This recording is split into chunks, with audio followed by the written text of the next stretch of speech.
બોલો સ્વામિનારાયણ ભગવાન જય.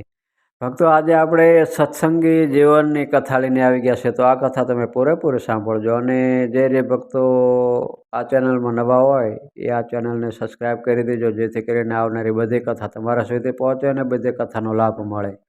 આજે આપણે ત્રીજા અધ્યાયની કથા સાંભળવાની છે. બોલો સ્વામિનારાયણ ભગવાન જય. સતાનંદ મુનિ કહે છે કે હે રાજન, તમે યોગ્ય પાત્ર શ્રોતા છો, તેથી તમને આ સત્સંગી જીવન શાસ્ત્રના શ્રવણનો વિધિ વિશેષપણે કહું છું. તેનો આદરપૂર્વક તમે શ્રવણ કરો. અગ્નિના રૂપમાં કથા શ્રવણના સમયે સર્વ પ્રકારના પાપો રુદન કરવા લાગે છે કે અરે રે, આ કથા તો આપણો હમણાં જ પ્રલય કરી નાખશે. જેમ અગ્નિ લીલા સૂકા તેમજ નાના મોટા સર્વે કષ્ટને બાળી નાખે છે, તેમ આ કથારૂપ અગ્નિ મન, વાણી અને શરીરથી ઉદ્ભવેલા સમગ્ર પાપોને ભસ્મસાત કરી નાખે છે.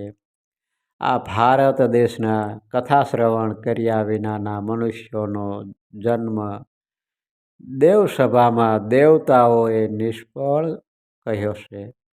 આ શાસ્ત્રની કથા સાંભળ્યા વિના માત્ર મોહથી રક્ષણ કરાયેલા, સારી રીત પુષ્ટિ પામેલા, બળવાન તેમજ નાશવંત શરીરનું શું પ્રયોજન છે?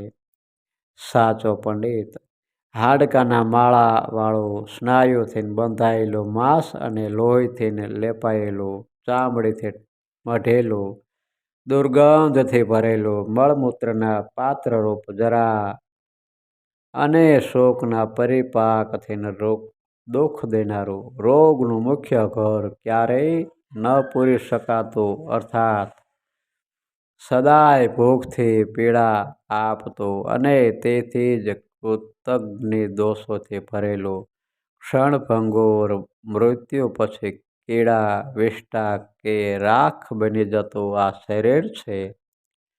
આવા નાશવંત શરીરથી જે બુદ્ધિમાન મનુષ્ય પોતાનું મોક્ષ કાર્ય સિદ્ધ કરે છે, તે જ સાચો પંડિત છે.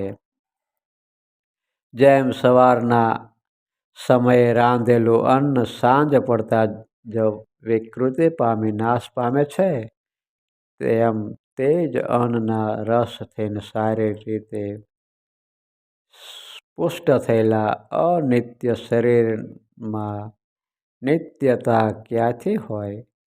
પાણીમાં જેમ પરપોટા અને જંતુઓમાં જેમ મચ્છર મરવા ખાતર જ જન્મે છે, તેમ ભગવદ્ કથા શ્રવણ વિનાના મનુષ્યો કેવળ મરવા ખાતર જ જન્મ્યા છે, એમ જાણવું.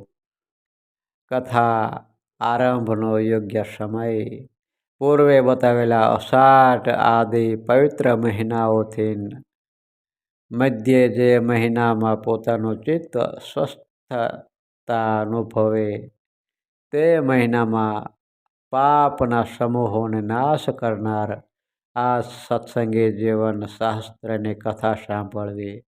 સપ્તાહ, નવાહ, પક્ષની, મહિનાની આ કથા શ્રવણનો પ્રારંભ કરવો હોય તો શુદ્ધ બીજ તિથિએ જ આ કથાનો પ્રારંભ કરવો, અને 2 માસ પર્યાપ્તની કથાનો પ્રારંભ કરવો હોય તો તૃતીયા તિથિએ પ્રારંભ કરવો. હે રાજન, આ ગ્રંથની કથાનો પ્રારંભ કરવામાં પાંડવો, પડવો, ચોથ, આઠમ અને ચૌદશ આટલી તિથિઓ ન લેવી. આ સિવાયની અન્ય સર્વે તિથિઓ કથા પ્રારંભ માટે શુભ કહેલી છે. અશ્વિની, રેવતી, હસ્ત, પુષ્પ, મૃગશીર્ષ, પુનર્વસુ, અનુરાધા,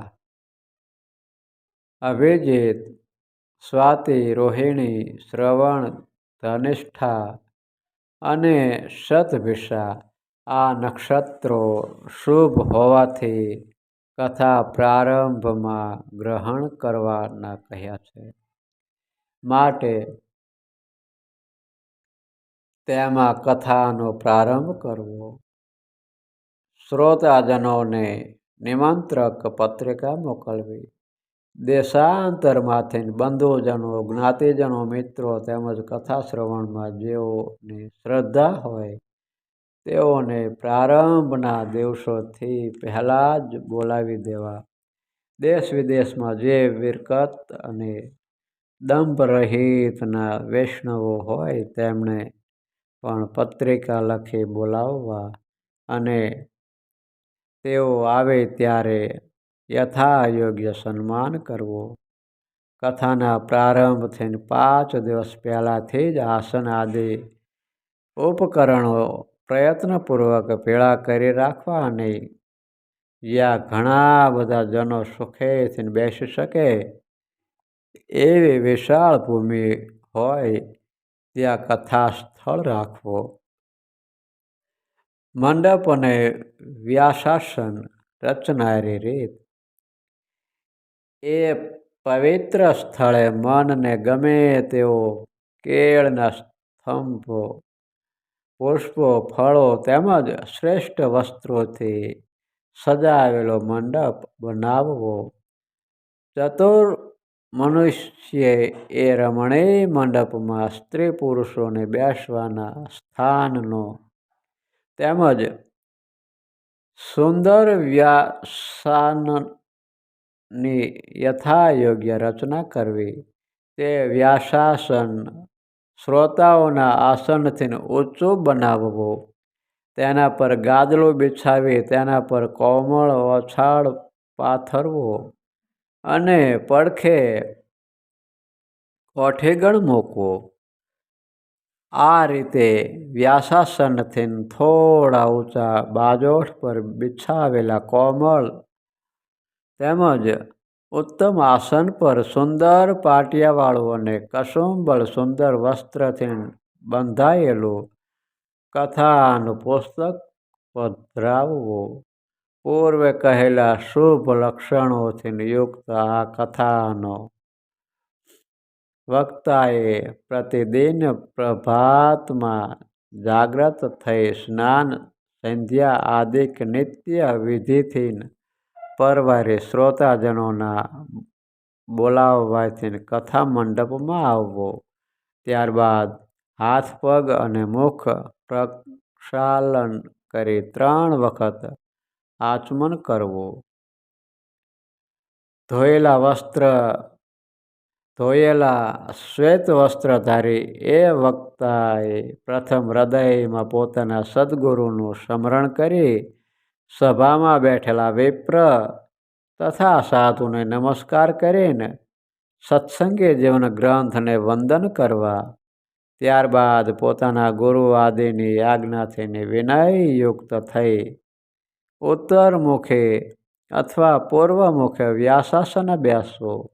ત્યારબાદ સવારનો પૂજા આદિક નિત્યવિધિ કરી પરવારીને આવેલા મુખ્ય શ્રોતાએ આ સત્સંગી જીવન ગ્રંથના અધિદેવતા સર્વેશ્વર તેમજ શાસ્ત્ર સ્વરૂપે બિરાજતા ભગવાન શ્રીહરિનું ધ્યાન કરી આ મંત્રોથી પૂજન કરવું. શાસ્ત્ર સ્વરૂપ ભગવાનનું ધ્યાન મંત્ર. 1 થી 5 પ્રકારનો અનુક્રમે આ શાસ્ત્રરૂપી પરમાત્માના દિવ્ય મુખ, હૃદય, ઉદર, જાનું અને ચરણ કહ્યા છે. એવા કરુણાનિધિ ભક્તિનંદન શ્રીહરિનું હું હૃદયમાં ધ્યાન ધરું છું.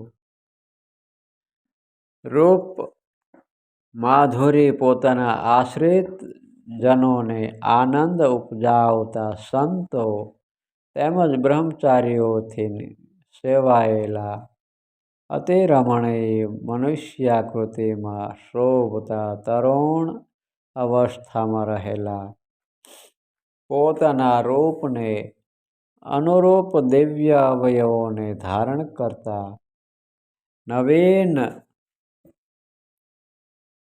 કમળના પત્ર સમાન વિશાળ નેત્ર કમળથી શોભતા અતિશય દર્શનીય શાંત સ્મિત સાથે મધુર ભાષણ કરતા, નવીન લાલ કમળની સમાન હાથ તેમજ ચરણના તળાથી શોભતા ચળકતા અને કાંઈક ઉપડતા લાલ રંગના નખરૂપી ચંદ્રની પંક્તિથી બિરાજમાન, કંઠમાં તુલસીના કાષ્ઠને સૂક્ષ્મ બેવડી કંઠી ધારેલી રહેલા, ડાબા ખંભા પર શ્વેત સુશોભિત યજ્ઞોપવીતને ધારી રહેલા, તારામંડળના મધ્ય ઉદય પામેલા પૂર્ણિમાના ચંદ્રની પેઠે ભજનોના મંડળ વચ્ચે મધ્ય શોભી રહેલા, સર્વે લોકોથી નમસ્કાર કરાયેલા દિવ્ય હાથના લટકાથી ભક્તોના મનને આકર્ષણ કરતા,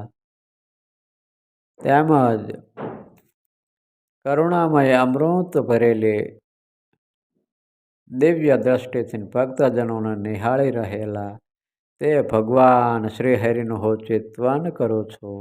આ પ્રમાણે બોલીને ધ્યાયામી, હું ધ્યાન કરું છું એમ છેલ્લે બોલવું, અથવા ઇતિ શ્રી સત્સંગી જીવન વાન કૃત્ય શ્રી હરે કૃષ્ણ પરમાત્મયે નમઃ, અર્થાત શ્રી સત્સંગી જીવન સ્વરૂપી શ્રી હરે કૃષ્ણ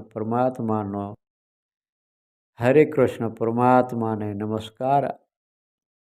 આ પ્રમાણે છેલ્લે ઉચ્ચારણ કરવું. તો ભક્તો, આ કથા આપણે પૂર્ણ કરવી છે. આગળની કથા આપણે આવતા વિડીયોમાં કરશું. ત્યાં લગી બધા જ હરે ભક્તોને જય શ્રી સ્વામિનારાયણ.